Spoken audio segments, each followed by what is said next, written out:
Bonjour, bon après-midi, bonsoir.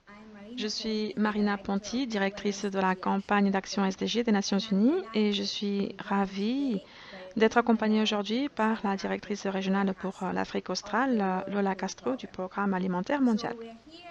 Nous sommes ici pour notre dialogue sur les tournants majeurs. Que sont ces dialogues? Eh bien, nous avons des conversations avec des dirigeants de tous les secteurs pour discuter ensemble de la manière dont nous pouvons faire en sorte que 2021 soit un tournant pour les personnes et pour la planète et comment nous pouvons ensemble construire des sociétés plus durables et plus justes. Alors, Lola, c'est vraiment un plaisir de vous avoir ici aujourd'hui avec nous, d'autant plus parce que vous représentez le Programme alimentaire mondial, qui est la plus grande organisation humanitaire qui sauve vraiment des vies et qui est en première ligne de l'urgence du conflit ou de la famine ou des catastrophes naturelles et qui aide vraiment les personnes confrontées à l'impact du changement climatique. Donc, pour toutes ces raisons, le PAM a reçu l'année dernière le prix Nobel de la paix. Félicitations. Pouvez-vous nous dire pour commencer ce que ce prix a signifié pour vous et pour votre équipe? Merci Marina, je serais contente d'être avec vous aujourd'hui aussi. Comment puis-je exprimer le bonheur et l'incroyable satisfaction que toutes nos équipes ont ressentie lorsque nous avons entendu cette nouvelle sur le prix Nobel de la paix? Vous savez, nos équipes travaillent dans des situations très difficiles, dans des zones de conflit. La paix et la nourriture et la sécurité sont si liées et si importantes que notre travail est vraiment très important. Et ce prix de la paix nous a vraiment donné un coup de pouce, un coup de pouce très important pour que nous continuions à faire ce que nous faisons tous les jours et pour nous assurer que nous n'arrêtons pas notre travail pour assurer la sécurité alimentaire dans le monde. Donc ça a été vraiment un moment très satisfaisant que nous vivons encore et nous continuerons de nous assurer que nous le méritons. Comme vous l'avez dit, c'est un prix pour nous, pour le monde et nous sommes fiers, mais aussi fondamentalement très honorés de l'avoir reçu. Merci, merci Lola. Je pense que vous avez mentionné la sécurité alimentaire et vous avez également fait référence à l'accès à la nourriture, qui est vraiment essentiel et critique pour permettre aux gens de vivre dans la dignité et de réaliser leur potentiel. Malheureusement, la pandémie, comme vous le savez bien, a mis en lumière les inégalités très profondes qui sont à la base de notre société. Alors, pourriez-vous partager avec nous, tout en apportant également la perspective de l'Asie australe, la dure réalité des inégalités en matière d'accès à la nourriture et de sécurité alimentaire que vous avez vécue depuis là où vous êtes? Oui, vous savez, la région de l'Afrique australe, comme vous le savez, est déjà très touchée par le changement climatique. Le changement climatique fait partie de notre vie au quotidien, tous les jours, tous les mois. Nous nous réveillons avec des cyclones, de plus grosses tempêtes qui frappent nos côtes de Madagascar ou Mozambique, y compris maintenant des zones plus à l'intérieur des terres qu'auparavant. D'autres années, nous avons d'immenses sécheresses qui détruisent vraiment les récoltes des petits exploitants agricoles qui produisent en Angola, au Botswana, en Namibie, au Zimbabwe. Donc voilà. Juste pour vous donner cette image, dans notre région, le changement climatique est un gros problème. Et en 2020, lorsque nous avons été frappés par la pandémie de Covid-19 et que les gouvernements ont dû verrouiller les économies pour éviter l'expansion du virus, puis le ralentissement économique, l'incapacité des populations à vraiment accéder au marché et déménager, eh bien tout ceci est devenu un double coup très dur pour les pauvres, pour la situation dans la région concernant la sécurité alimentaire.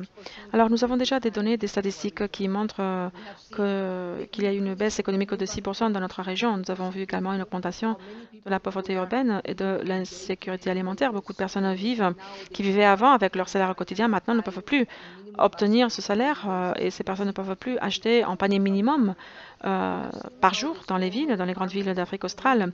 Nous avons vu comment les agriculteurs, principalement des femmes, n'étaient pas en mesure de planter. Et quand ils pouvaient planter, ils ne pouvaient pas apporter ces légumes, leurs fruits au marché pour être vendus à temps. Donc oui, nous avons vu un impact sur les systèmes alimentaires de notre région qui est très critique parce que il a en fait impacté la sécurité alimentaire de toute la région.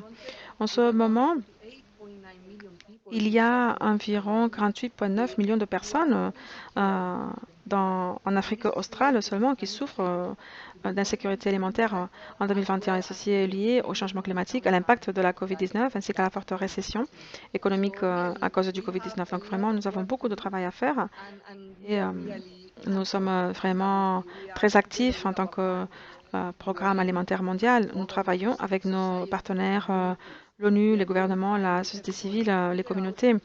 Nous essayons vraiment, avec tout le monde, de trouver la manière pour mettre en place des systèmes alimentaires durables. Merci, je suis absolument d'accord avec vous. Dans notre public, il y a beaucoup d'activistes, il y a beaucoup de personnes qui veulent changer les choses. Nous voulons vraiment que 2021 soit un tournant pour les peuples de la planète. Depuis votre point de vue, depuis votre position, en regardant tout ça dans le but d'éradiquer la famine, pour garantir vraiment que les gens réalisent leur potentiel, quels sont les principaux changements que vous aimeriez voir dans la société, dans les systèmes alimentaires, par exemple, dans la manière dont la société est organisée depuis le niveau local jusqu'au niveau mondial pour que nous puissions vraiment construire une société plus égalitaire et plus juste, où personne ne soit laissé pour compte? C'est une question très importante. La base des systèmes alimentaires sont les communautés, les petits exploitants agricoles qui, en Afrique australe, sont pour la plupart des femmes. Donc, il y a aussi un aspect de genre dans toute cette question. Donc, ce sont ces petits exploitants agricoles, ces femmes et ces hommes également, qui doivent être soutenus pour avoir accès, pour qu'ils aient suffisamment d'entrants, pour qu'ils aient accès aux finances. Ils doivent être soutenus par le secteur privé et par d'autres acteurs aussi pour pouvoir atteindre les marchés et obtenir un prix équitable pour leurs produits. Et nous devons nous assurer qu'il y ait une chaîne d'approvisionnement durable de ces produits dans la région. Ça, c'est une chose importante que nous pouvons tous faire. Nous pouvons le faire au niveau de la société civile, des CVO, des organisations communautaires. Nous pouvons le faire au niveau des ONG, au niveau des Nations Unies, les parties prenantes, les gouvernements, le secteur privé. Et c'est très important également de considérer que pour les plus vulnérables et les plus pauvres, les inégalités se creusent énormément dans la région. C'était déjà l'une des régions les plus inégales du monde, mais maintenant, nous avons vu avec le COVID-19 que les inégalités se creusent, et en particulier dans les zones urbaines. Alors, que pouvons-nous faire pour soutenir et éteindre les systèmes de protection sociale qui font ces transferts aux plus vulnérables? Nous devons nous assurer également que les enfants restent à l'école ou qu'ils retournent mieux à l'école. Ceci est très facile à dire, mais plus difficile à faire parce que nous avons vu comment toutes les écoles de la région ont fermé pendant des mois, presque une année. Alors, comment ramener ces enfants, en particulier les plus pauvres, les plus vulnérables? Nous avons vu, par exemple, Marina, au Madagascar, environ 75% des enfants ont quitté l'école et ils ne vont plus y revenir, tout simplement parce qu'ils doivent aider leurs parents à collecter de la nourriture, à mendier, ou faire quelque chose pour maintenir la famille et pour nourrir la famille. Ce sont des choses très essentielles. Donc, le fait de nourrir la famille empêche les enfants de retourner à l'école.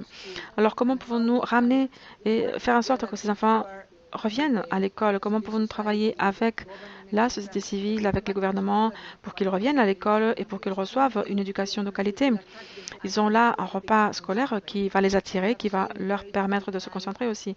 Nous avons également constaté une forte baisse de l'alimentation scolaire des enfants, et ça, c'est extrêmement important.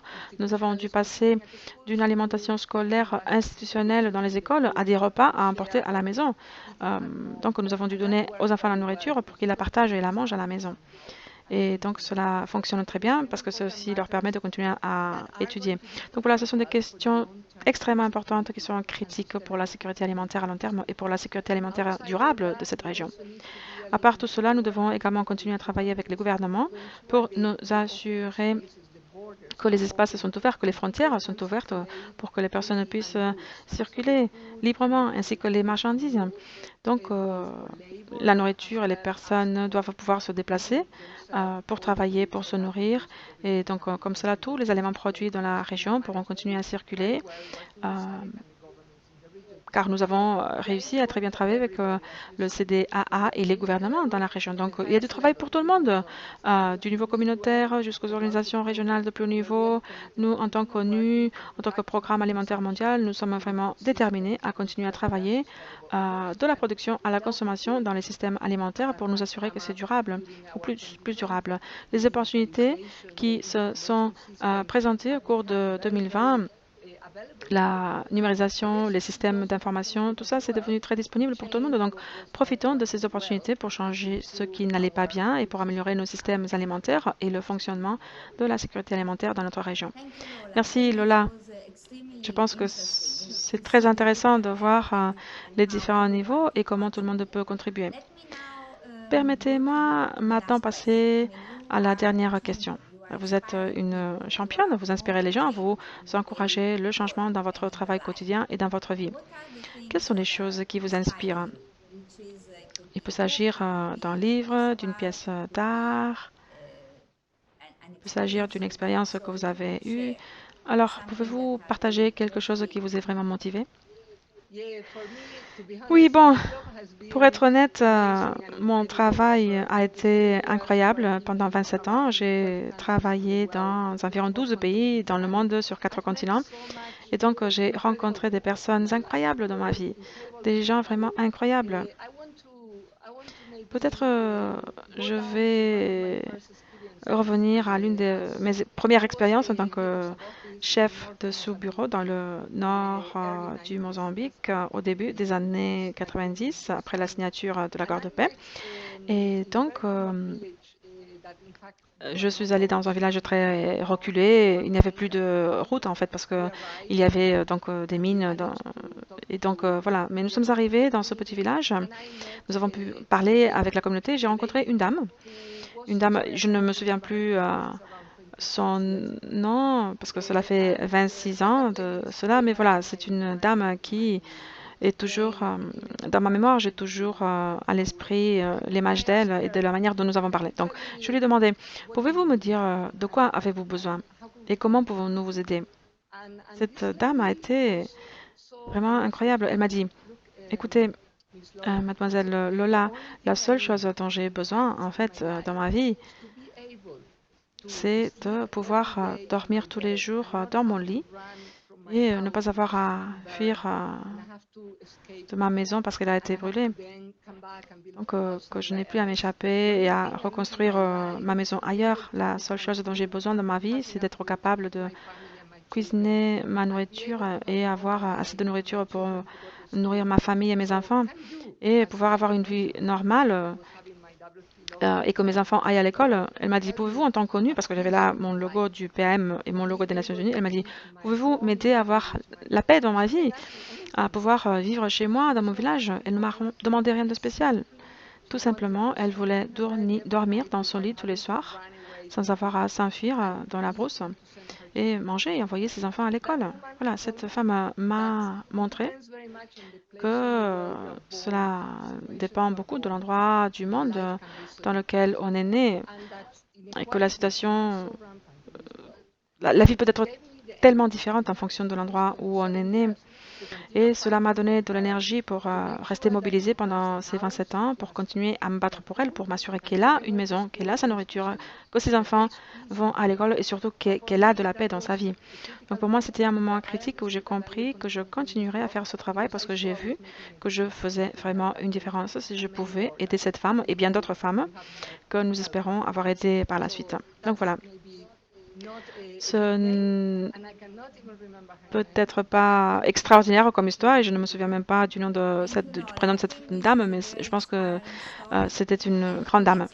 Merci Lola, je pense que c'est une histoire qui nous inspire beaucoup. Espérons qu'ensemble, nous pourrons faire en sorte que 2021 soit un tournant pour que personne, y compris cette incroyable dame que vous avez rencontrée il y a de nombreuses années au Mozambique, que personne ne nous a laissé pour compte. Merci. Merci Marina. Merci beaucoup.